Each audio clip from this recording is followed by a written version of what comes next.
नमस्कार, मैं हूं हरिशंकर व्यास। सेंट्रल हॉल में आपका स्वागत है। जम्मू कश्मीर में पीडीपी और भाजपा की साझा सरकार बन रही है।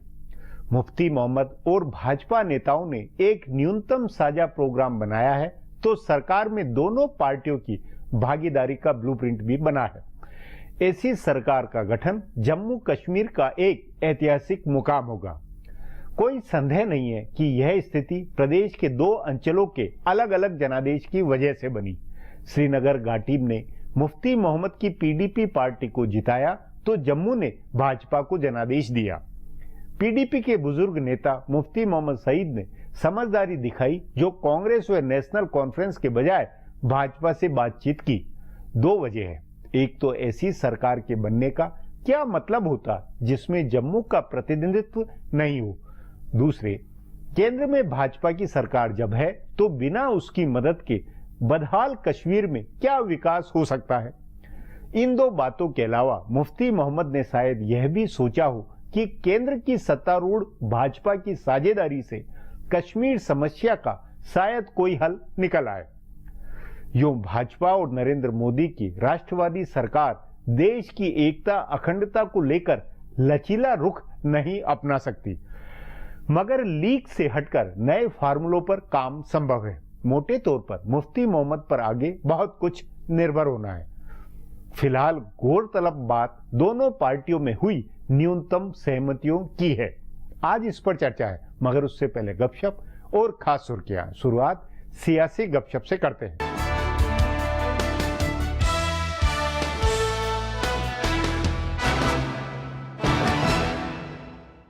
भारतीय जनता पार्टी जीतन राम मांझी की सरकार को समर्थन देने से पीछे हट रही है। असल में मांझी के समर्थक विधायकों की संख्या में कोई इजाफा नहीं हो रहा है। भाजपा के नेता पहले दावा कर रहे थे कि जदयू और राजद के 3 दर्जन विधायक उसके संपर्क में हैं। ये भी कहा जा रहा था कि जदयू के 18 विधायकों को अगले चुनाव में भाजपा की टिकट का वादा भी दिया गया है। इसके बावजूद मांझी के समर्थक विधायकों की संख्या 12 से नहीं बढ़ रही है। भाजपा चाहती तो है कि नीतीश को मुख्यमंत्री बनने से रोका जाए, लेकिन ये मांझी को आगे करके संभव नहीं दिख रहा है। ऊपर से मांझी को लेकर भाजपा और उसके सहयोगियों में नाराजगी है। शिवसेना ने उनको समर्थन देने का विरोध किया, तो पार्टी के वरिष्ठ नेता यशवंत सिन्हा ने कहा कि भाजपा किसी हाल में मांझी को समर्थन नहीं देगी। भाजपा नेताओं की असली चिंता है कि मांझी को समर्थन देना उल्टा न पड़ जाए। स्वर्णों को विदेशी बताने वाले मांझी का बयान भी चिंता का कारण है। तो ये भी डर है कि कहीं मांझी बाद में उसी तरह भाजपा के पीछे न पड़ जाएं, जैसे नीतीश कुमार के पीछे पड़े हैं। भाजपा नेताओं को ये भी लग रहा है कि मांझी की महत्वाकांक्षा अलग राजनीति करने की है, लेकिन भाजपा उसमें एक सीमा से ज्यादा समर्थन नहीं कर सकती है, और तब फिर उनके भाजपा विरोधी बयानबाजी करने की संभावना है। भारतीय जनता पार्टी देश में खासतौर से दक्षिण और पश्चिम के राज्यों में नए राजनीतिक समीकरण पर काम कर रही है। बताया जा रहा है कि तेलंगाना में पार्टी नेताओं की बातचीत टीआरएस के नेता के चंद्रशेखर राव से चल रही है। अगर दोनों पार्टियों के बीच समझौता हो गया तो बहुत जल्दी चंद्रशेखर राव की पार्टी एनडीए का हिस्सा बन जाएगी। असल में राव को असदुद्दीन ओवैसी की पार्टी मजलिस इत्तेहादुल मुस्लिमीन की चिंता है। तेलंगाना में ओवैसी की ताकत बहुत बढ़ रही है। ऐसे में राव को मुस्लिम मतदाता छोड़ेंगे। उससे पहले ही वो भाजपा के साथ जुड़ने की तैयारी में हैं। अगर ऐसा हुआ तो राव की बेटी के कविता केंद्र सरकार में मंत्री बन सकती हैं। ऐसे ही महाराष्ट्र में खुद प्रधानमंत्री नरेंद्र मोदी नया समीकरण बनाते दिख रहे हैं। उन्होंने शरद पवार के साथ मंच साझा किया और उनकी जमकर तारीफ की। माना जा रहा है कि बृहन्न मुंबई महानगर पालिका के चुनावों में टिकट बंटवारे को लेकर शिवसेना से भाजपा का विवाद होगा। तब शिवसेना अकेले लड़ने का फैसला कर सकती है और एनडीए छोड़ सकती है। तब पवार भाजपा सरकार की मदद करेंगे और बदले में उनकी पार्टी केंद्र सरकार में भी शामिल हो सकती है, और पवार की बेटी सुप्रिया सुले मंत्री भी बन सकती हैं। तमिलनाडु में भी भाजपा कैप्टन विजयकांत को लेकर अन्ना डीएमके और डीएमके से लड़ने का मोर्चा बना रही है। कांग्रेस पार्टी भले चिंतन शिविर नहीं लगा रही है, लेकिन पार्टी के भीतर रणनीति को लेकर चिंतन चल रहा है। पार्टी के जानकार सूत्रों का कहना है कि युवा नेता चाहते हैं कि कांग्रेस जन आंदोलन शुरू करे, जबकि पुराने ज्यादातर नेता इस पक्ष में हैं कि सिर्फ सदन में सरकार का विरोध हो और मीडिया के जरिए सरकार की पोल खोली जाए। कांग्रेस नेताओं का ये खेमा अभी तक अपनी बात मनवाने में सफल रहा है, तभी कांग्रेस भूमि अधिग्रहण कानून में संशोधन के खिलाफ आंदोलन नहीं कर पाई। पार्टी ने तय किया था कि संसद का बजट सत्र शुरू होने से पहले 1 महीने तक आंदोलन चलेगा और फिर संसद में इसका विरोध किया जाएगा। लेकिन राहुल गांधी और उनके करीबी नेता तमाम कोशिशों के बावजूद आंदोलन नहीं करा सके। कहा जा रहा है कि पार्टी के पुराने नेताओं ने समझाया है कि संगठन की कमजोरी के चलते कांग्रेस अभी आंदोलन करने की स्थिति में नहीं है। कांग्रेस में इस रणनीति पर विचार हो रहा है कि संसद में जो विपक्षी एकता बनेगी उसे चुनावी तालमेल में बदला जाए या नहीं। महाराष्ट्र में शरद पवार की नरेंद्र मोदी से करीबी दिखाने के बाद कांग्रेस के सामने और मुश्किल स्थिति आ गई है। पश्चिम बंगाल और तमिलनाडु के उपचुनाव में भाजपा तीसरे और कांग्रेस चौथे नंबर पर रही है। सो अब वहां के प्रादेशिक क्षेत्रफों के साथ तालमेल के सिवा कांग्रेस को दूसरा रास्ता नहीं सूझ रहा है। अब आज की सुर्खियां हैं, ये लीक से कुछ हटकर है और इनसे देश की दशा दिशा को बूझ सकेंगे।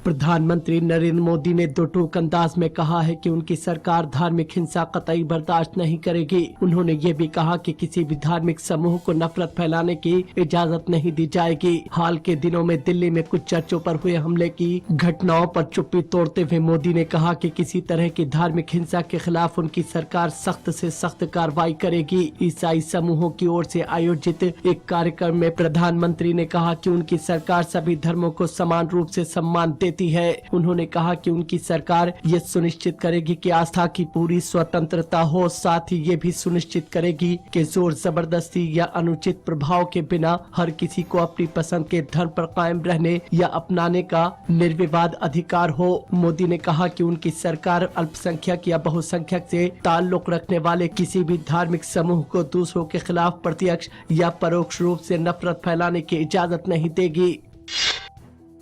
राष्ट्रीय स्वयंसेवक संघ ने दिल्ली के विधानसभा चुनाव की हार का ठीकरा बीजेपी की ओर से पेश की गई मुख्यमंत्री पद की दावेदार किरण बेदी पर फोड़ा है। संघ के मुखपत्र पांचजन्य के ताजा अंक में दिल्ली की चुनावी नतीजों का विश्लेषण किया गया है। इसमें कहा गया है कि किरण बेदी को प्रोजेक्ट करना बीजेपी की बड़ी भूल थी। इसके साथ ही ये भी कहा गया है कि दिल्ली में कार्यकर्ताओं की अनदेखी करने का खामियाजा बीजेपी को भुगतना पड़ा। इसमें यह भी कहा गया है कि अगर हर्षवर्धन या दिल्ली के किसी दूसरे नेता के नेतृत्व में चुनाव लड़ा गया होता तो नतीजे शायद दूसरे होते। संघ के अंग्रेजी के मुखपत्र ऑर्गेनाइजर में भी यही विश्लेषण छपा है। इसके मुताबिक बीजेपी ने रक्षात्मक होकर दिल्ली का चुनाव लड़ा और आखिरी वक्त में किरण बेदी को प्रोजेक्ट किया, जिसकी वजह से उसकी हार हुई।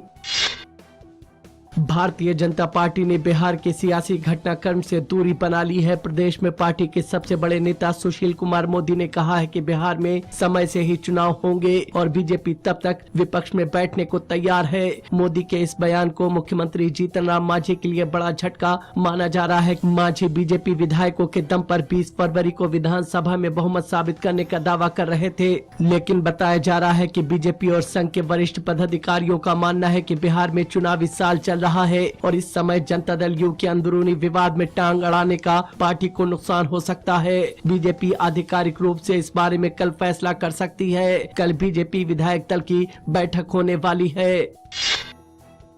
दिल्ली सरकार के सचिवालय में मीडिया के जाने पर रोक लगाने की खबर को लेकर कांग्रेस पार्टी ने आप और बीजेपी पर निशाना साधा है। कांग्रेस ने कहा है कि इन दोनों पार्टियों में गजब समानता है। कांग्रेस के नेता मनीष तिवारी ने ट्विटर पर लिखा है कि आप और बीजेपी के शासन के स्टाइल में अद्भुत समानता है। प्रधानमंत्री ने गुजरात के मुख्यमंत्री के रूप में गुजरात सचिवालय में मीडिया को रोक दिया था।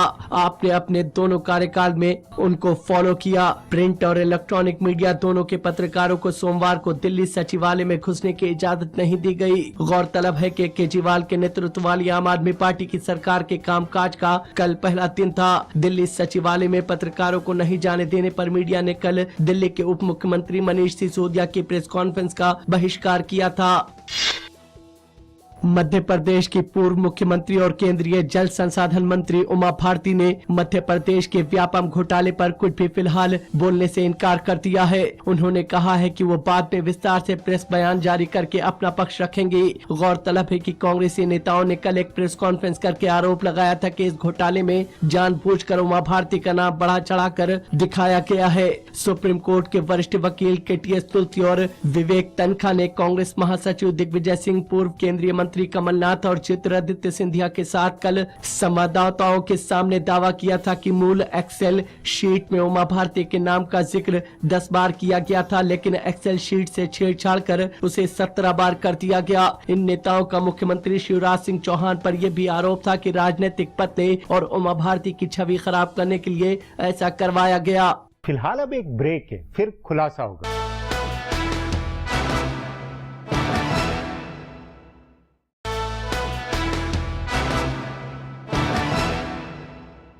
जम्मू कश्मीर में पीडीपी भाजपा की साझा सरकार का असर बहुत व्यापक होना है। इससे पाकिस्तान की रीति नीति भी प्रभावित होगी। कहते हैं कि इस सरकार की तैयारी में ही प्रधानमंत्री नरेंद्र मोदी ने विदेश सचिव की कूटनीतिक भागदौड़ का कार्यक्रम बनवाया। आगे हुर्रियत नेताओं से भी बात मुमकिन है। इस पर आगे चर्चा करें उससे पहले देखें मेरा एक खुलासा।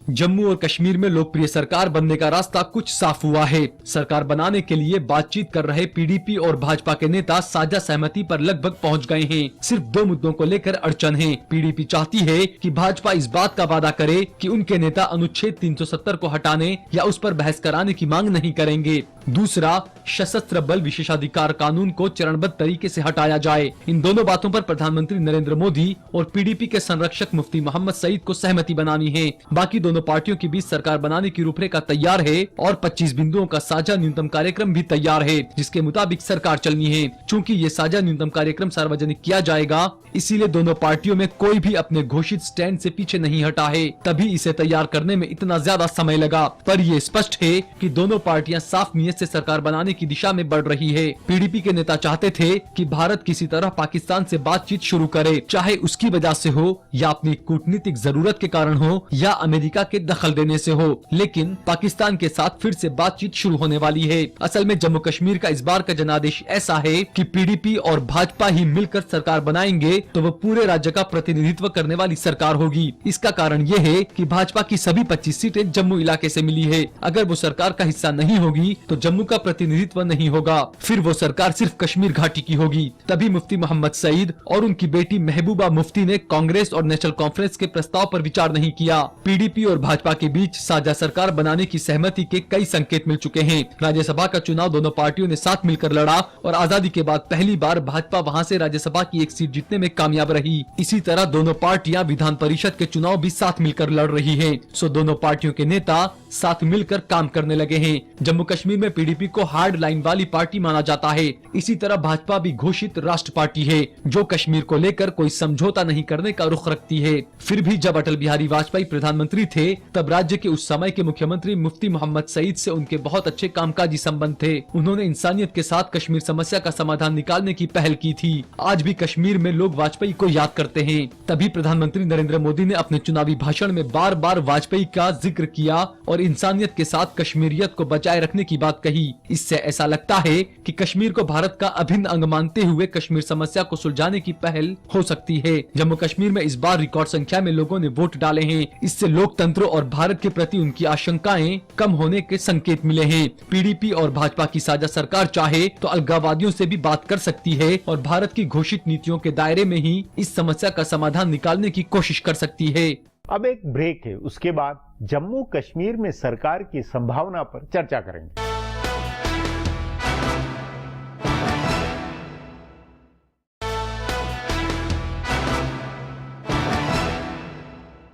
संदेह नहीं कि पीडीपी के साथ सरकार बनाने की कवायद में भाजपा ने अपने पुराने स्टैंड छोड़े। कई मुद्दों जैसे धारा 370 आदि को हाशिए में डाला है। बुनियादी तौर पर पीडीपी और भाजपा का गठजोड़ एनसीपी कांग्रेस अलायंस जैसा ही बनता लगता है। शायद भाजपा का सत्ता में हिस्सा कुछ जरूर अधिक हो सकता है। इस पर चर्चा के लिए आज मेरे साथ वरिष्ठ पत्रकार पुष्प सर्राफ है।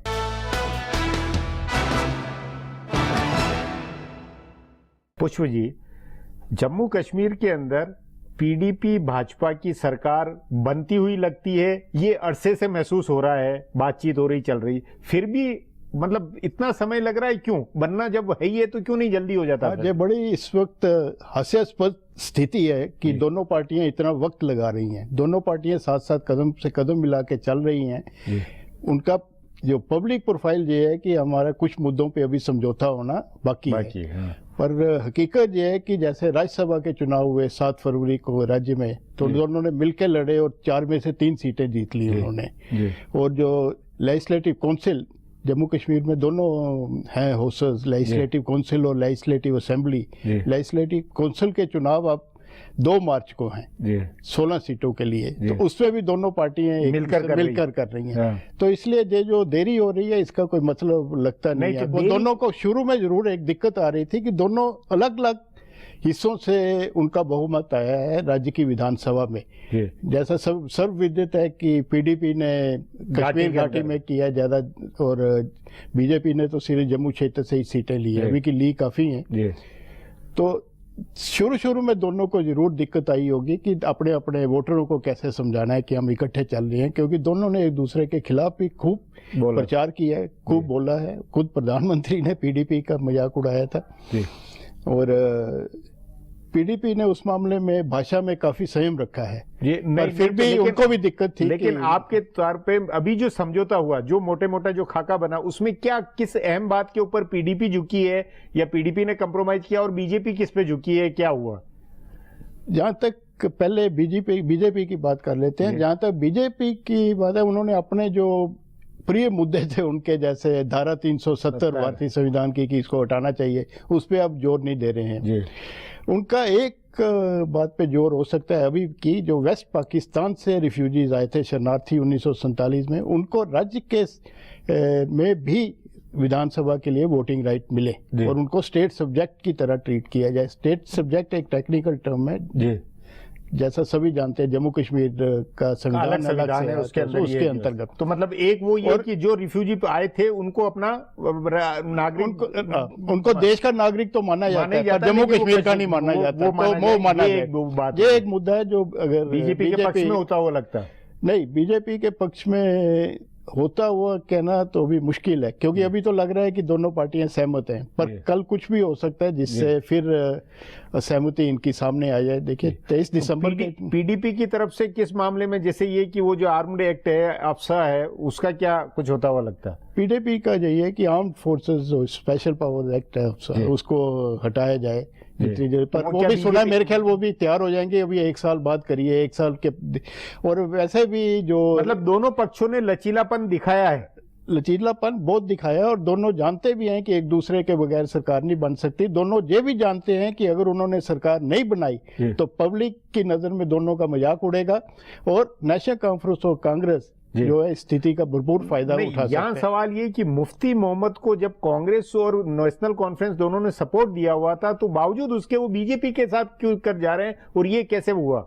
नहीं, जो सपोर्ट दे रहे थे वो लिखित से मुफ्ती को, मोहम्मद सईद को नहीं दे रहे थे। जैसे नेशनल कॉन्फ्रेंस ने किया, उसने सीधा राज्यपाल को लिख दिया, तो मुफ्ती सईद को नहीं लिखा। और अगर मुफ्ती सैयद की दिक्कत ये थी कि अगर वो उनकी सपोर्ट लेते हैं तो केंद्र की सपोर्ट उनको होना बहुत जरूरी है, ताकि केंद्र से उनको फंड मिले। उनकी जो प्लान है कि इंडस वाटर ट्रीटी के अंतर्गत कंपेंसेशन मिले, जहाँ जो नेशनल एनएचपीसी के प्रोजेक्ट्स हैं उन पे कंट्रोल स्टेट गवर्नमेंट का, वो सिर्फ सब कुछ केंद्र की मदद से हो सकता है। तो भाजपा के साथ उनका जाना जरूरी भी था और मजबूरी भी, व्यवहारिक मजबूरी भी थी। लेकिन आपके अनुसार क्या ये सचमुच में जम्मू कश्मीर के इतिहास की सबसे बड़ी अनहोनी घटना नहीं होगी, ऐतिहासिक मोड़ नहीं होगा कि पीडीपी और भाजपा श्रीनगर के अंदर सत्तावान हो? ये अपने आप में बहुत ही अकल्पनीय, और इसकी इतनी बड़ी बात का क्या असर होता हुआ लगता है ग्राउंड लेवल पे और पाकिस्तान आदि सब तरफ? नहीं, अकल्पनीय नहीं है, क्योंकि जब एनडीए की गवर्नमेंट बनी और वाजपेयी प्रधानमंत्री थे तो वाजपेयी जी ने सब दलों को साथ लेके हुकूमत की। नहीं, और उन्होंने नहीं, लेकिन कश्मीर के अंदर, कश्मीर के अंतर्गत उन्होंने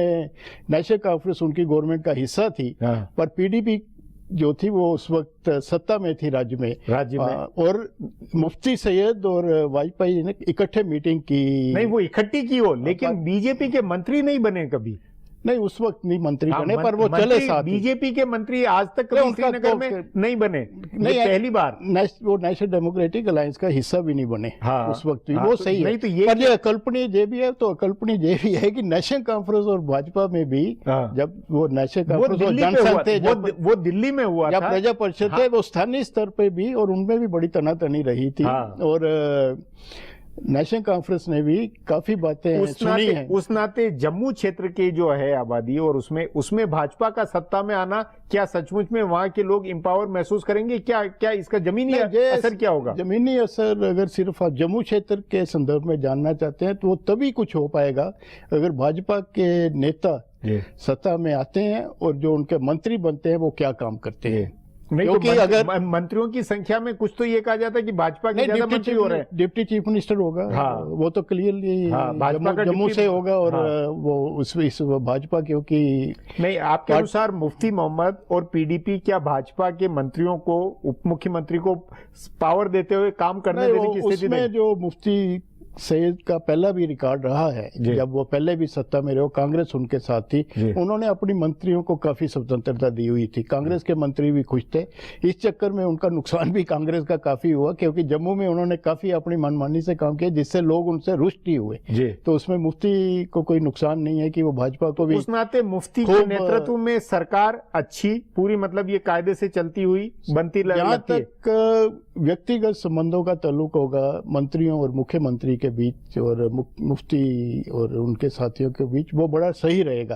पर किसी भी एक मुद्दे पे ये भी स्थिति आ सकती है कि जब भाजपा को लगे कि कांग्रेस दोबारा जोर पकड़ रही है, जहां और कोई क्षेत्रीय शक्ति वहां उभर रही है, जम्मू में जो उनका स्ट्रांग होल्ड इमर्ज हुआ है, तो वो कभी भी तनातनी भी हो सकती है और ये टूट सकता है सारा समझ जो बने भी। पर जहां तक संबंधों का ताल्लुक होगा, गवर्नमेंट के चलने का ताल्लुक होगा, वो मुफ्ती सैयद की एबिलिटी है कि वो मुफ्ती मोहम्मद के रहते हुए इस सरकार का अंतर्राष्ट्रीय मायनों में, कूटनीति में कैसा असर होता हुआ लगता है? क्या मैसेज जाएगा इससे? देखिए, अगर तो मुफ्ती सैयद को पूरी सपोर्ट मिलती है, तो जो उन्होंने पहले भी रुख अपनाया था, जिसको कि वाजपेयी जी का समर्थन था कि सॉफ्ट बॉर्डर्स कर दिए, तो उससे काफी तनातनी हुई और में कमी हुई। भारत और पाकिस्तान में भी स्थानीय स्तर पे भी लोगों ने राहत की सांस ली। तो ये एक मुफ्ती मोहम्मद के नेतृत्व में ये संभव है कि सीमा पे तनातनी कम है, घटे? बहुत ज्यादा संभव है। और उसमें अगर भाजपा समर्थन थे तो भाजपा को भी फायदा है, क्योंकि केंद्र में सरकार उनकी है, हजारों लोग उनके यहाँ मतलब शरणार्थी बन जाते हैं जब भी कोई घटना होती है। तो वो एक तरह से सीमा पर अमन के नाते अगर तो कोई मुद्दे पे तनातनी नहीं होती तो ये सरकार बढ़िया चलेगी। जी पुष्प जी, बातचीत को यही समाप्त करेंगे। प्रोग्राम में आने के लिए बहुत बहुत धन्यवाद। हमारा प्रोग्राम अब यहीं खत्म होता है, मुझे इजाजत दीजिए। कल फिर मिलेंगे इसी चैनल पर, इसी समय।